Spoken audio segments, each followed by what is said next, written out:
책 읽는 자작나무. 대부분의 책은 읽고 나면 잊어버리기 마련이지만 이 책만큼은 쉽게 잊을 수가 없었습니다. 시즌 1에서도 소개해드렸고요. 시즌 2에서도 재편집해서 다시 들려드렸었어요. 이 책이 이번에 10주년 개정 증보판으로 출간되었다는 소식을 듣고 다시 한번 꺼내 읽으면서 그때의 감동을 되살려 봤습니다. 지금까지 행복에 관한 수많은 책을 읽어왔다고 자부하지만 이 책만큼 행복을 명확하게 바라보게 해준 책은 없었다고 확실히 말할 수 있어요. 이 책의 저자는 말합니다. 아리스토텔레스가 주장한 인간이 사는 목적은 행복이다 라는 생각은 틀렸다고. 오히려 다윈의 이론, 즉 모든 것이 생존과 번식의 수단이라고 주장하는 말이 맞다고 합니다. 저자는 생존을 위해서 행복이라는 호르몬이 필요했을 뿐 행복하기 위해 생존하는 것이 아니라고 설명을 합니다. 그리고 이 모든 주장을 과학적인 증거에 기반해 풀어냅니다. 많은 책들이 행복에 대한 희망을 가슴으로 호소하지만 냉정한 분석에 바탕을 둔 차가운 책은 많지 않은데 이 책은 그러한 점에서 특별합니다. 저자는 행복에 관한 논문을 100여 편이나 출판했고요. 그 논문들은 학계에서 9만 회 이상 인용됐습니다. 2011년에는 세계 100인의 행복학자로 선정됐고요. 2023년에는 한국심리학회에서 올해의 학술상을 수상하기도 했어요. 제목 행복의 기원, 지은이 서운국, 펴낸 곳은 21세기 북스입니다. 그럼 지금부터 시작하겠습니다.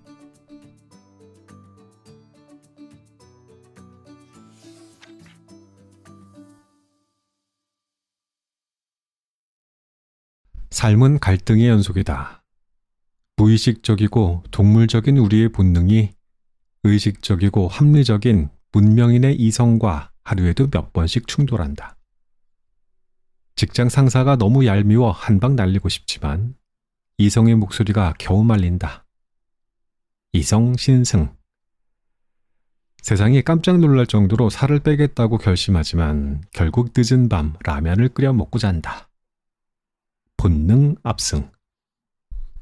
인간의 진짜 모습은 무엇일까? 세상에 많은 책이 말하길 행복해지기 위해서 의미를 찾아라. 가진 것에 만족해라. 긍정적인 생각을 해라 같은 조언을 한다. 즉, 생각을 바꾸라는 것이다.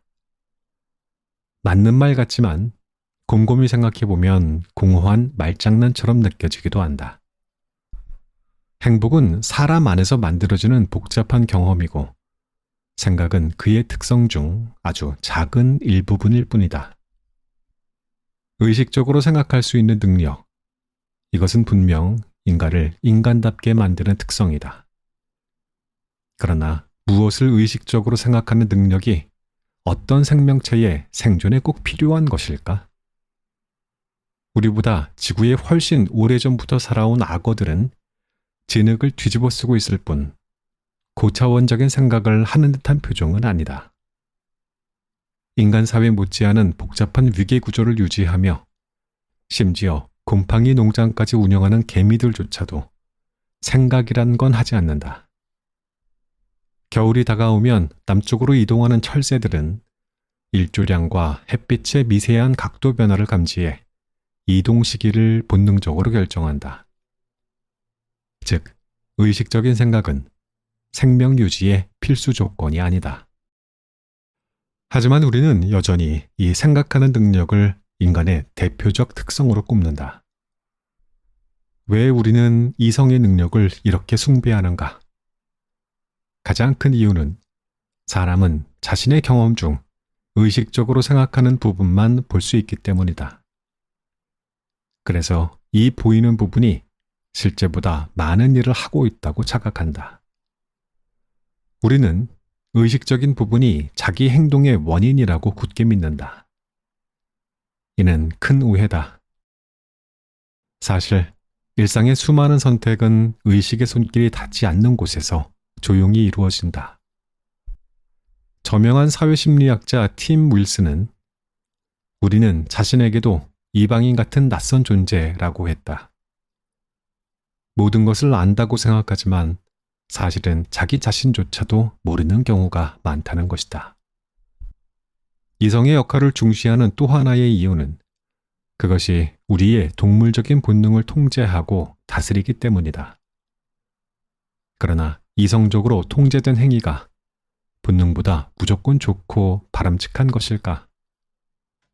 우리의 본능적인 모습을 힘센 말이라고 하고 그것을 통제하는 이성을 말 위에 올라탄 기수라고 하자. 말들이 생존을 목표로 달릴 때 기수가 탄 말이 혼자 달리는 말보다 반드시 더 유리할까? 혹시 기수가 방해가 되는 경우는 없을까? 동물은 항상 본능대로 움직인다. 인간의 경우는 생사를 좌우하는 절체절명의 순간에 더 이성적이 될까? 아니면 더 본능적인 모습이 튀어나올까?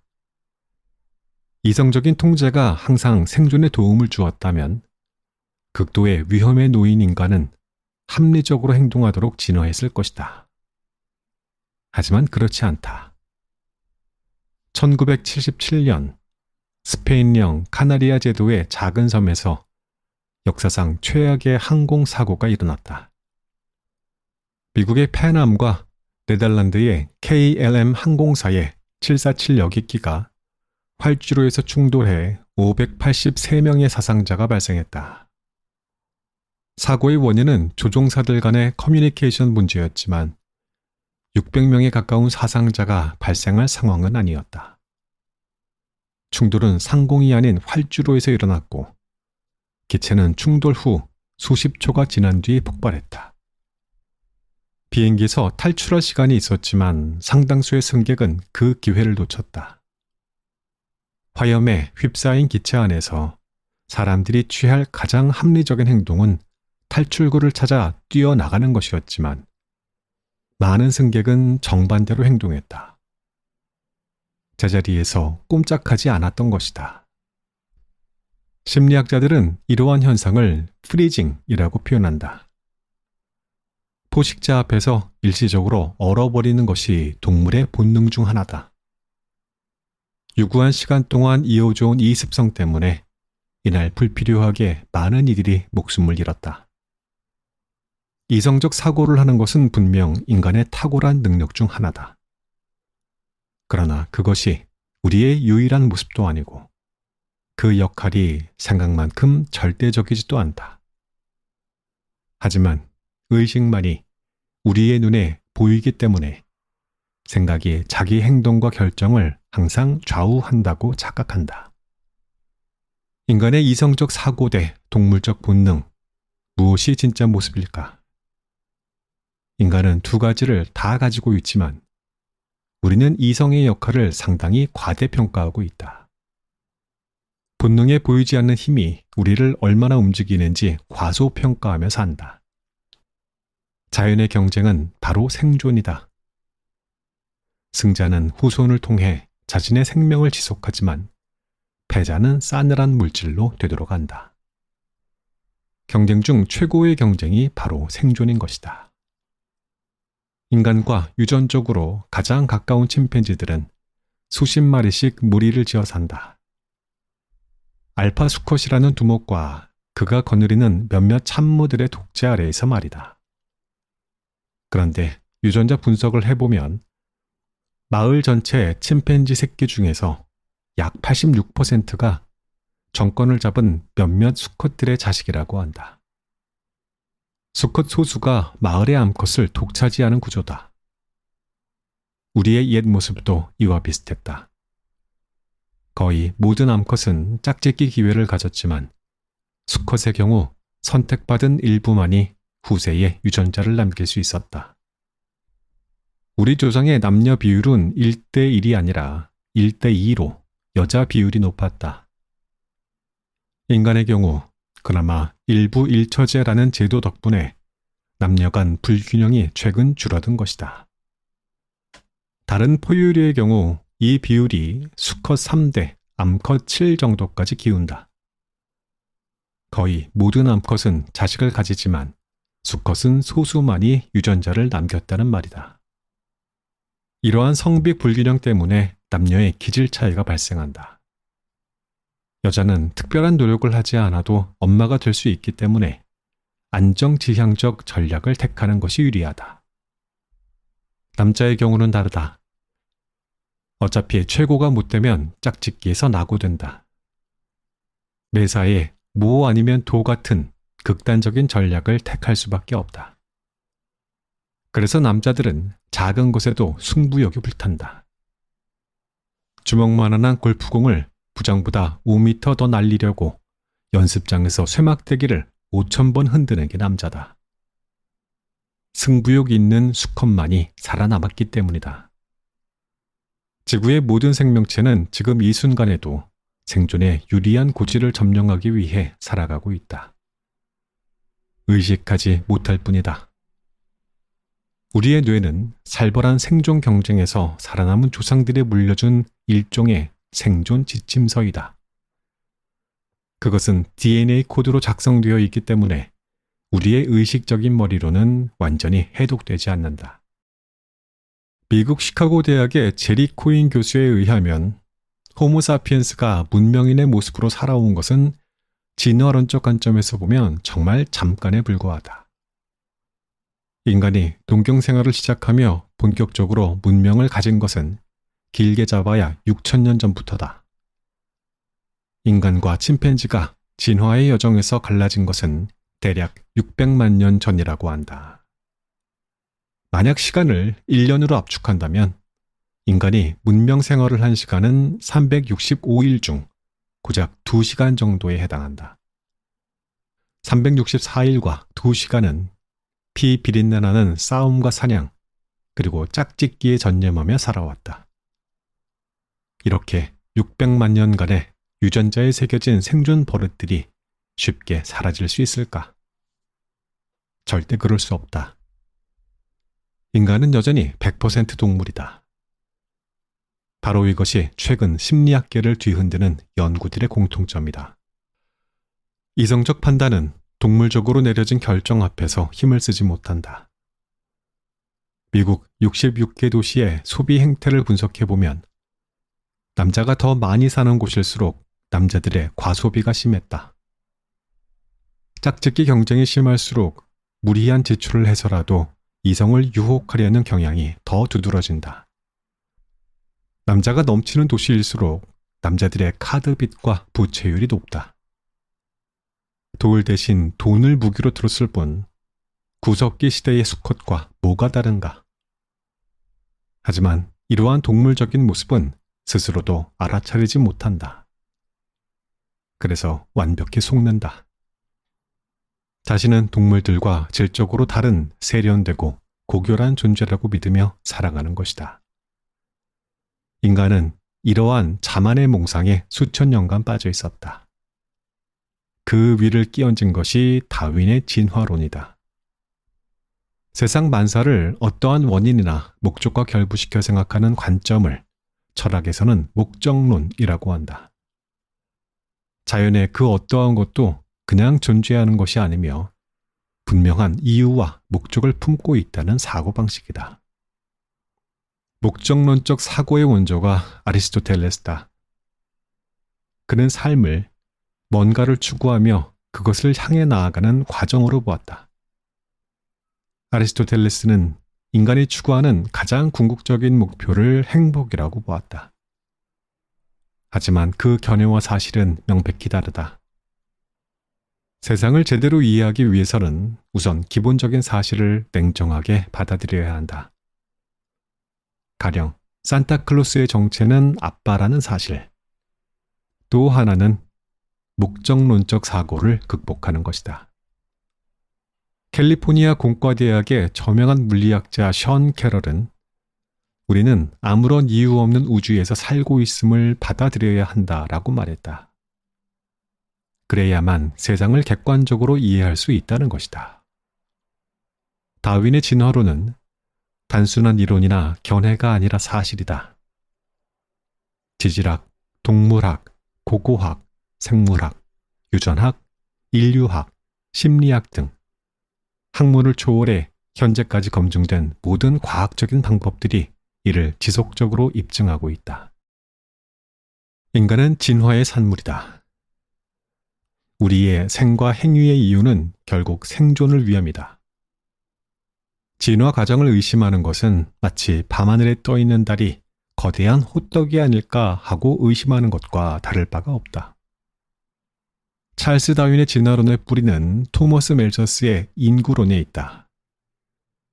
다윈은 모든 생명체가 번식하며 살아가는 데 있어 지구 자원이 턱없이 모자란다는 사실을 깨달았다. 자연의 질서가 유지되는 것은 누군가가 수명을 다하지 못하고 꾸준히 죽기 때문이다.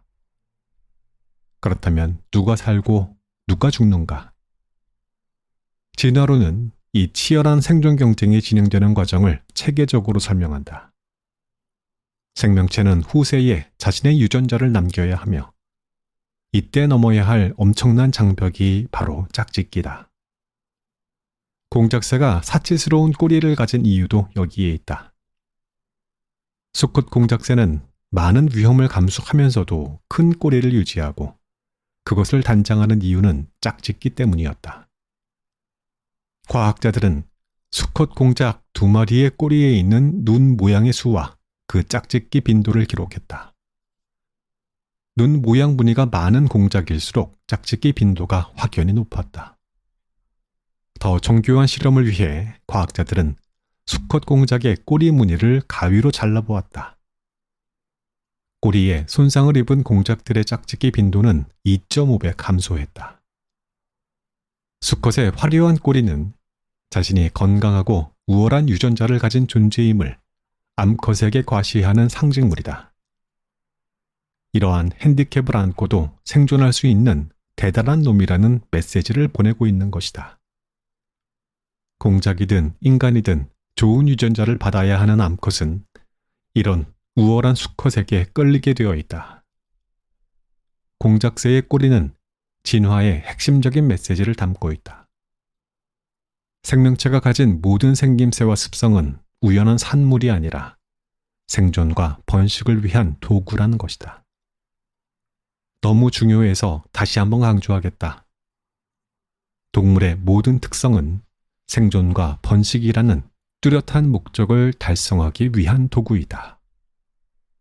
피카소는 캔버스에, 바흐는 악보에 생을 바쳤지만 이러한 창의적인 노력조차 동물이 생존을 위해 꼭 필요한 것은 아니다. 그렇다면 창의적인 노력에 담긴 본질적인 의미나 목적은 무엇일까? 본인조차도 의식하지 못하지만 상당 부분은 짝짓기를 위함이다. 이것이 최근 진화심리학자들이 내놓은 파격적인 대답이며 현재 많은 학자들의 지지를 받고 있는 견해다.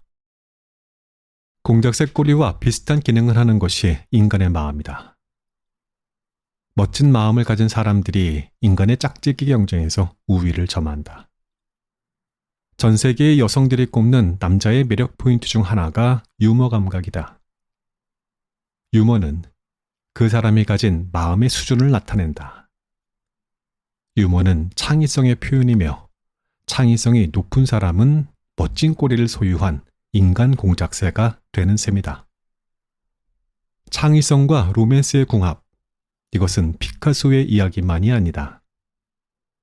살바도르 달리, 단테, 구스타프 클림트, 그리고 일반 대학생들까지 모두 마찬가지다.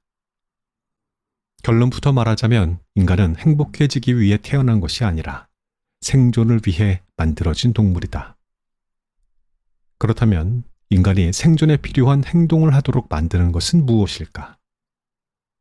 인간의 경우 행복감, 즉 쾌감이다. 인간이 음식을 먹을 때, 데이트를 할 때, 얼어붙은 손을 녹일 때 느끼는 아, 좋아, 행복해 라는 느낌은 우리가 생존을 위한 행동을 반복하도록 유도하는 신호다. 그 감정을 느껴야만 또다시 사냥을 가고 이성에 대한 관심을 갖게 된다. 호모사피엔스 중 일부만이 우리의 조상이 되었다. 그들은 목숨을 걸고 사냥을 하고 기회가 생길 때마다 짝짓기에 힘쓴 자들이다. 쾌감을 최대한 자주 많이 느끼기 위해 고기와 이성에 몰두했던 것이다. 인간이 왜 행복감을 느낄까? 나의 간결하고도 건조한 답은 생존 그리고 번식이다. 모든 동물의 뇌가 가진 가장 중요한 역할 중 하나가 바로 쾌 혹은 불쾌의 경험을 즉각적으로 구분하는 것이다. 쾌감은 뇌의 여러 부위가 만들어내는 복잡한 작품이지만 그 중에서도 시상하부가 큰 역할을 한다. 쾌의 전구가 켜지면 발생하는 여러 세세한 감정을 심리학에서는 긍정적 정서라고 부른다. 반대로 불쾌한 바탕에서 오는 여러 감정은 부정적 정서로 묶인다. 문화, 나이, 성별과 관계없이 모든 인간의 감정은 쾌 혹은 불쾌의 두 바구니 중 하나에 반드시 들어간다. 행복의 핵심은 부정적인 정서보다 긍정적인 정서를 일상에서 더 자주 느끼는 것이다. 쾌락의 빈도가 행복을 결정적으로 좌우한다. 간단히 말해 쾌와 불쾌의 감정은 언제 나설 때인지 언제 물러설 때인지를 알려주는 생존 신호등이다. 2011년 뉴욕에 살고 있던 제프 리스라는 39세의 남자는 여자친구와 헤어진 뒤 외로움에 몸부림쳤다. 가족도 친구도 없던 그는 세상에 구조 신호를 보냈다. 노란 종이 한 장에 자기 전화번호와 간단한 문장 하나를 적어 뉴욕 곳곳에 붙였다. 뭐든 대화하고 싶은 사람은 저에게 전화하세요. 외로웠던 제프. 그 후 놀라운 일이 벌어졌다. 그에게 실제로 연락을 한 사람은 무려 7만 명에 달했다. 뉴욕은 물론 영국, 캐나다, 나이지리아, 말레이시아, 심지어 한국 사람들까지 제프를 찾았다. 사람에게 가장 필요한 것은 사람이다. 인간이 경험하는 가장 강렬한 고통과 기쁨은 모두 사람에게서 비롯된다. 왜 이토록 인간은 서로를 필요로 할까? 모든 동물의 생존 확률은 다른 개체와 함께 있을 때 높아진다. 매가 혼자 있는 비둘기를 습격할 때 사냥에 성공할 확률은 80%에 달하지만 비둘기가 친구 한 마리와 함께 있을 때에는 그 확률이 60%로 떨어진다. 50마리로 무리가 지어 있을 때에는 그 확률이 10% 이하로 급격히 줄어든다. 사람도 마찬가지다. 시카고 대학의 카시오 교수팀의 오랜 연구에 따르면 현대인의 가장 큰 사망 요인은 사고나 암이 아니라 외로움이다. 짝짓기라는 궁극적인 생존 과제를 해결하기 위해서도 타인이 필요하다. 아무리 사냥을 잘해도 짝짓기 상대가 없는 동물은 결국 지구에서 사라진다. 사회성은 인간의 생사를 좌우하는 독보적인 특성이다.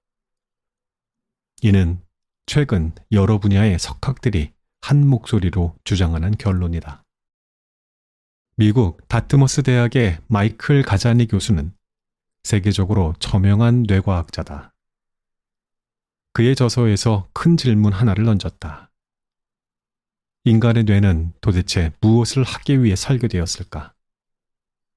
그가 평생의 연구를 토대로 내린 결론은 인간의 뇌는 인간관계를 잘하기 위해 설계되었다는 것이다. 그는 인간은 뼛속까지 사회적이다 라고 표현했다. 남을 설득하고 속이고 속마음을 이해하는 것, 이것이 인간 뇌의 최우선적 과제라는 것이다. 진화 과정에서 집단의 크기가 커질수록 인간의 뇌는 급격히 커졌다는 사실이 이를 뒷받침한다. 인간의 뇌를 성장시킨 기폭제는 타인의 존재였다. 이것이 최근 각광받고 있는 던바 교수의 사회적 뇌 가설의 핵심이다. 한마디로 인간의 뇌는 사람들과 관계를 잘 맺기 위해 발달했다는 것이다.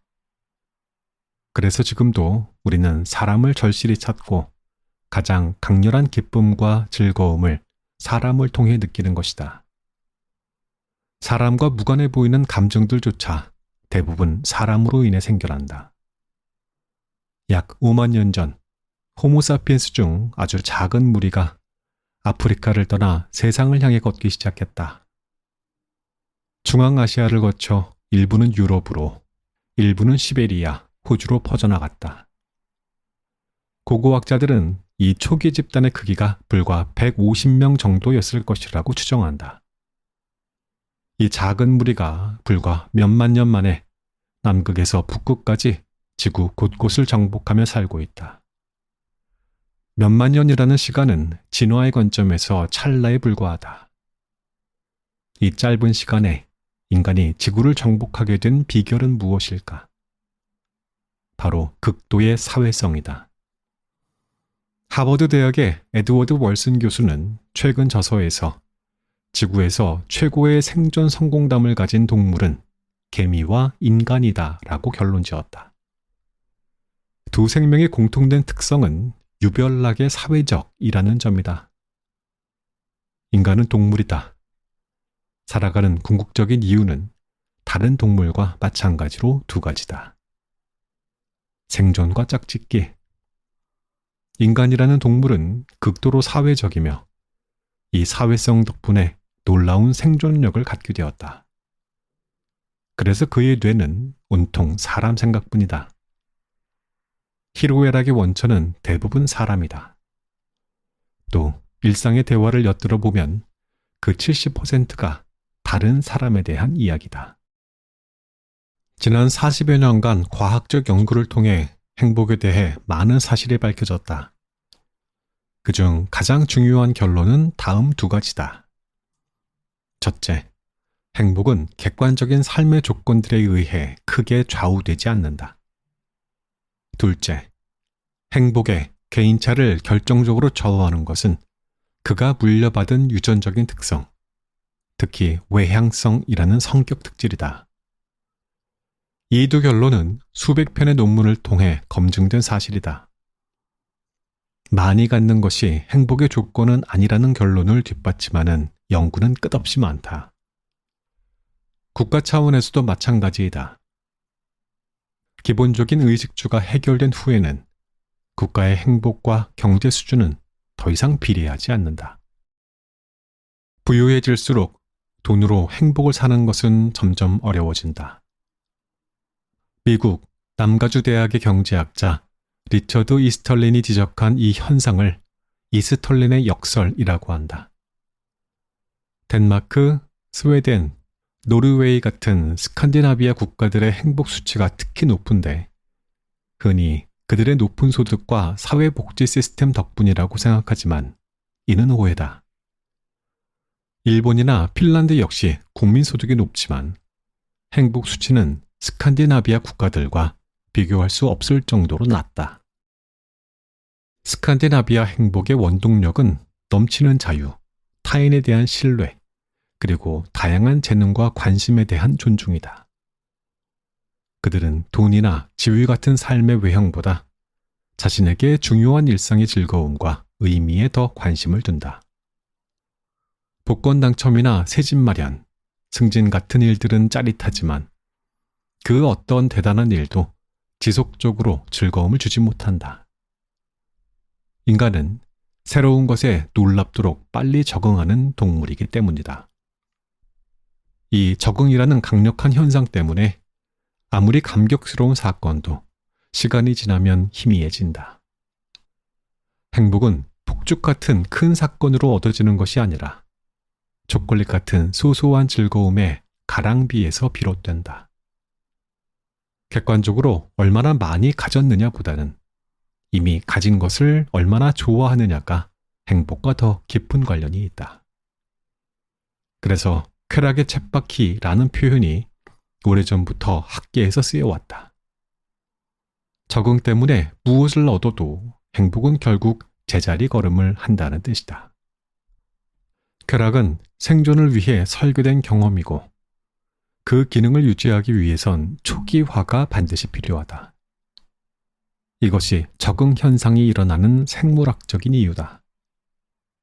아무리 대단한 조건을 얻게 되더라도 그에 딸려온 행복감은 곧 초기화가 되고 만다. 행복은 한 방에 해결되는 것이 아니다.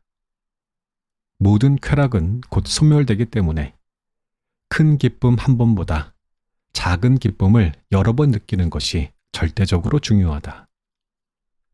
행복은 기쁨의 강도가 아니라 빈도다.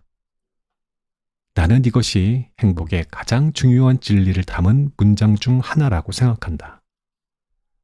행복의 원인 중 사람들이 가장 과대평가하는 것이 돈과 같은 외적 조건이다. 행복에 절대적인 영향을 미치지만 대부분 미처 생각하지 않는 요인들이 있다. 무엇이 그토록 중요할까? 오랫동안 행복을 연구한 석학들에게 이 질문을 던진다면 그들의 대답은 대체로 비슷할 것이다. 유전의 힘은 강력하다. 인간이 가진 모든 신체적, 심리적인 특성은 유전자와 관련이 많다. 수많은 특성 중에서 행복과 가장 연관성이 높은 것이 있다. 그것은 바로 외향성이다. 지금까지 연구된 그 어떠한 특성도 외향성만큼 행복과 관련이 깊지 않다. 내향적인 사람들도 혼자 있을 때보다 누군가와 함께 있을 때 더 높은 행복감을 느낀다. 최근 연구에 따르면 우리는 새로운 만남이 주는 즐거움을 과소평가하는 경향이 있다. 그래서 오래된 연인과의 데이트를 택하지만 실제로는 낯선 이성과 식사한 후에 더 큰 즐거움을 느끼기도 한다. 그러니 내향적인 사람들도 어색함을 극복하고 새로운 사람과 만남을 가져볼 필요가 있다.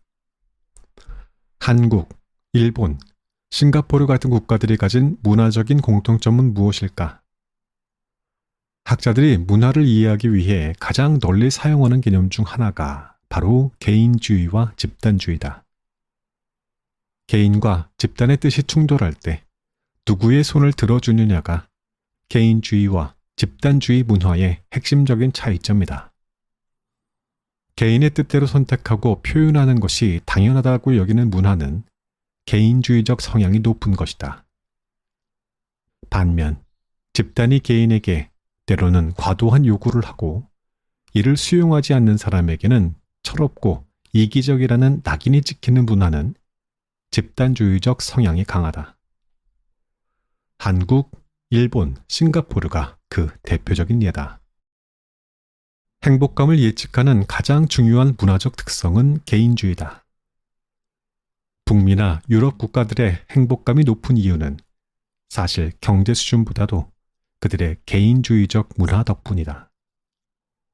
통계적으로 개인주의적 성향을 제거하면 국가소득과 행복의 관계는 거의 소멸된다.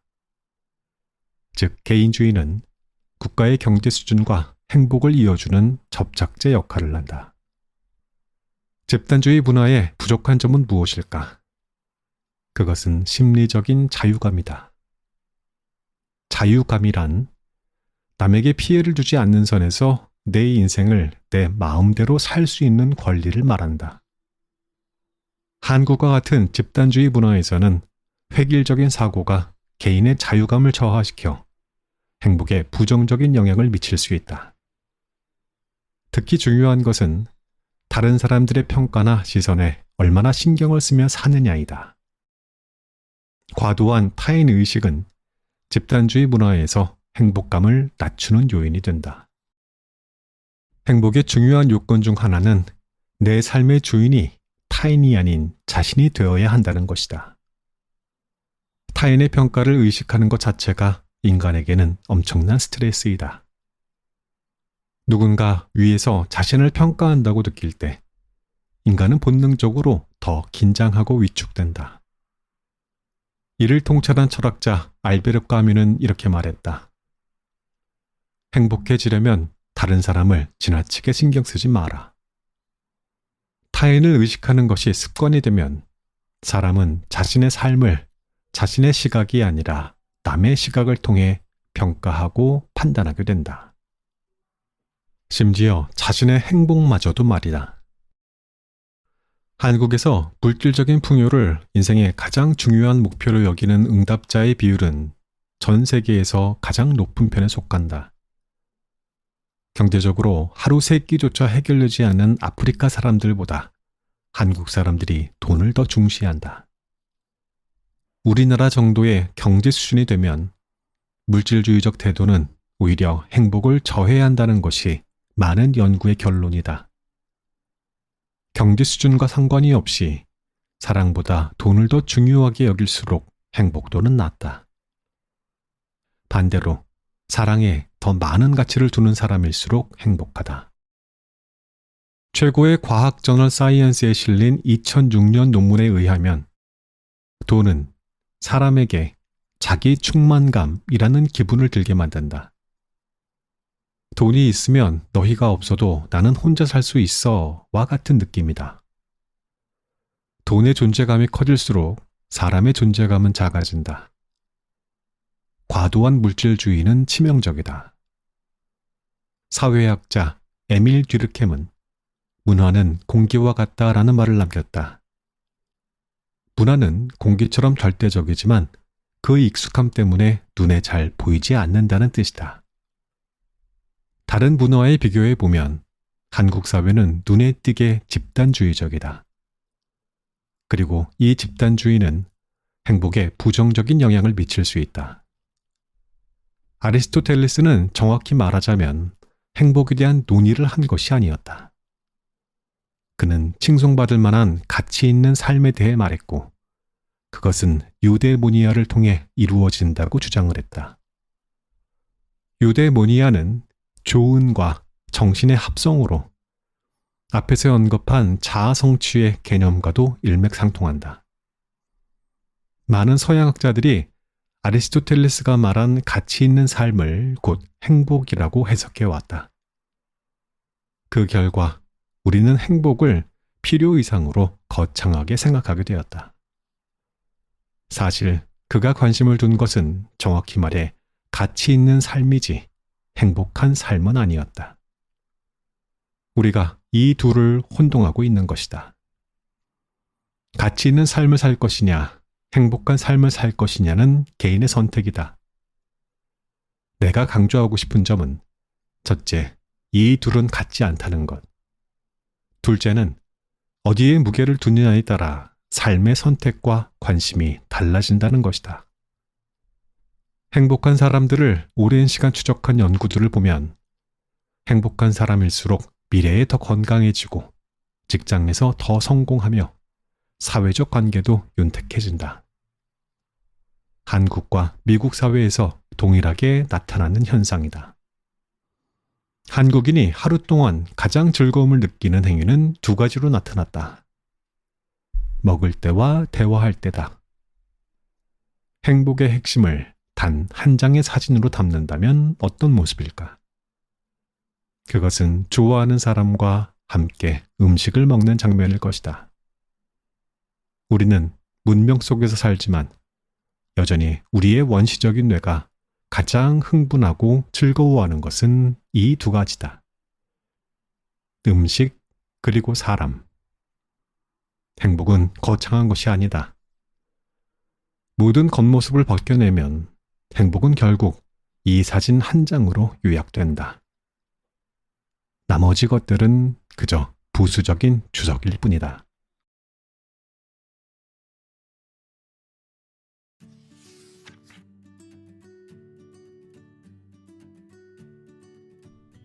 이 책의 발췌 낭독은 여기까지 하겠습니다. 이 글은 인간의 본능과 이성, 그리고 생존과 진화를 주제로 한 심도 깊은 성찰을 담고 있었어요. 이 책의 핵심 문제는 참 간단합니다. 인간은 기본적으로 본능적인 동물이며 우리가 이성을 중요하게 여기지만 우리의 결정과 행동에는 여전히 생존 본능이 깊이 뿌리 내리고 있다는 점이에요. 자, 첫 번째로 이 책은 인간인 본능이 우리의 행동에 얼마나 큰 영향을 미치는지에 대해서 신뢰를 통해서 설득력 있게 제시해줬어요. 저자는 이성을 중시하는 현대사회에서 본능을 무시하거나 억제하려는 경향이 있는데 본능은 여전히 우리 삶에서 중요한 역할을 한다는 것을 강조해요. 인류가 시작이 된 게 호모사피엔스가 등장한 게 30만 년 전이고요. 문명화가 시작이 된 게 6,000년 전이었어요. 이렇게 하면 감이 잘 안 오죠. 하루 24시간으로 비율을 바꿔볼게요. 인류가 시작된 역사를 하루 24시간이라고 보자고요.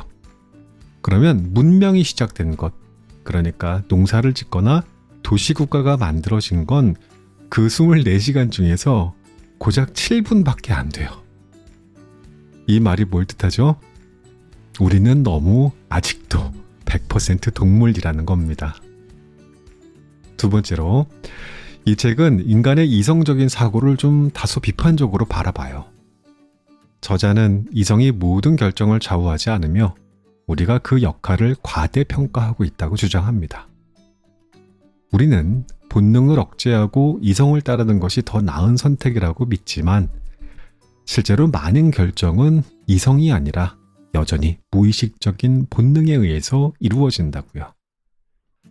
너무 당연하죠. 24시간 중에서 23시간 53분의 DNA가 그게 어딜 가겠냐고요. 글의 핵심은 우리가 행복을 추구하는 존재가 아니라 생존과 번식을 위해서 설계된 동물이라는 것입니다. 자작나무 채널에서는 아직 소개 안 했는데 리처드 도킨스의 이기적인 유전자라는 책의 내용과 맞닿아 있는 면이 있습니다. 도킨스는 우리가 유전자의 생존 기기일 뿐이며 유전자의 복제와 전달이 우리 존재의 궁극적인 목적이라고 말했거든요. 이 글 역시 인간의 모든 특성과 행동이 생존과 번식이라는 뚜렷한 목적을 달성하기 위한 도구라고 설명합니다. 우리는 문명을 구축하고 예술을 창작하고 복잡한 사회를 살아가고 있지만 사실은 이러한 활동조차도 궁극적으로 생존과 번식을 위한 것이다 라는 시각이거든요. 예술과 창의성조차도 짝짓기 경쟁에서 우위를 점하기 위한 도구로 해석한다는 저자의 시각은 사실 좀 도발적이기는 해요. 피카소의 예술이, 그의 그림이 공작새의 화려한 꼬리와 같은 맥락에서 이해할 수 있다는 거거든요. 이 부분에서 우리는 인간의 예술적인 성취와 같은 그 고귀한 행위조차 본능적인 동기에 뿌리를 두고 있다는 사실에 저는 좀 충격을 받았어요. 하지만 저자는 단순히 인간을 동물로만 보는 데서는 그치지 않습니다. 이 책의 또 다른 중요한 메시지 중 하나가 인간은 사회적인 본능이 있다라는 점이에요. 즉 사회적인 관계와 타인과의 연결은 우리의 생존과 행복을 좌지우지하는 결정적인 요소라는 것이죠. 현대사회에서 외로움이 가장 큰 사망 원인 중 하나라는 연구 결과는 인간이 본능적으로 서로를 필요로 하는 존재임을 입증해주고 있습니다. 특히 타인과의 관계에서 오는 행복감이 우리의 삶에 얼마나 중요한지 강조 또 강조합니다. 오케이, 알겠어. 인간은 동물이고 결국은 사람으로부터 행복을 얻게 설계되었다는데 그거는 어떻게 얻는 거지? 이러한 질문이 생깁니다. 여기에 저자는 행복은 단순히 큰 목표를 이루거나 더 많은 것을 소유하는 데에서 오는 것이 아니라 작은 쾌락의 순간이 반복되어야 한다고 말했어요. 사슴 한 마리 잡아다 놓고 다 먹으면 또 내 새끼를 키울 음식이 필요한데 한 번 먹고 그 행복감에 도취돼서 아무것도 안 하면 안 되잖아요. 그래서 인간은 그 쾌락이 자꾸 쉽게 잊혀져야 했고 그 행복감은 반복되었었어야 했다는 겁니다. 인간이 가장 최고로 꼽을 수 있는 행복의 장면은 어쩌면 이것이라고 말할 수 있겠다고요. 나와 친한 친구나 내가 사랑하는 연인이나 내가 아끼는 가족들과 밥을 먹는 장면. 쉽죠. 생각보다 너무 쉽지 않나요? 근데 인간이 느끼는 최고의 행복은 바로 이 장면입니다. 과학적으로 진짜 이게 다입니다. 행복을 너무 멀리서 찾지 말아야겠어요. 그죠? 네, 정말 멋진 책이었습니다. 이즈음에서 마무리하고요. 함께 해주셔서 감사합니다. 다음에 또 뵙겠습니다.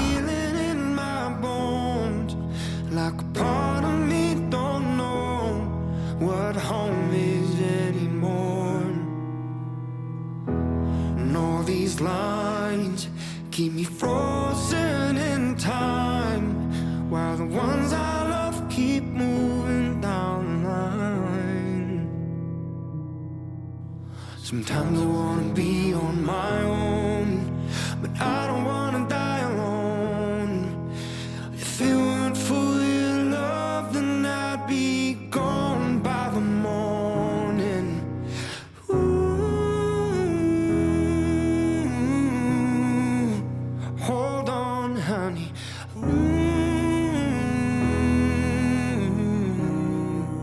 Someday's gonna be one day soon.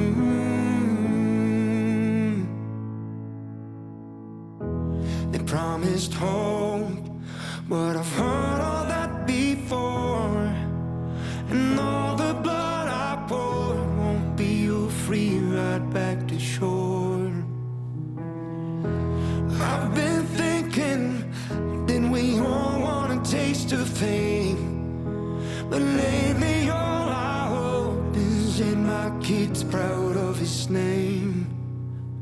Sometimes I wanna be on my own, but I don't wanna die alone. If it weren't for your love, then I'd be gone by the morning.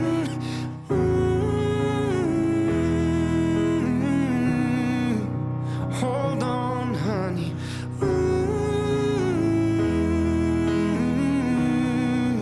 Someday's gonna be one day soon.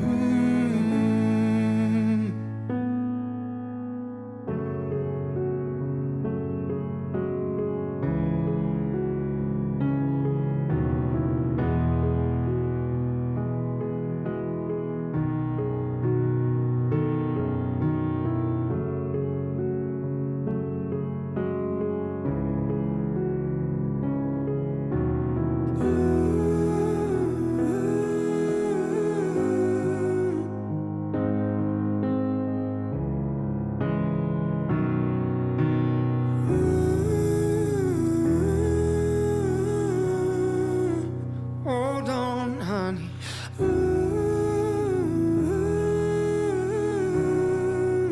Someday you're gonna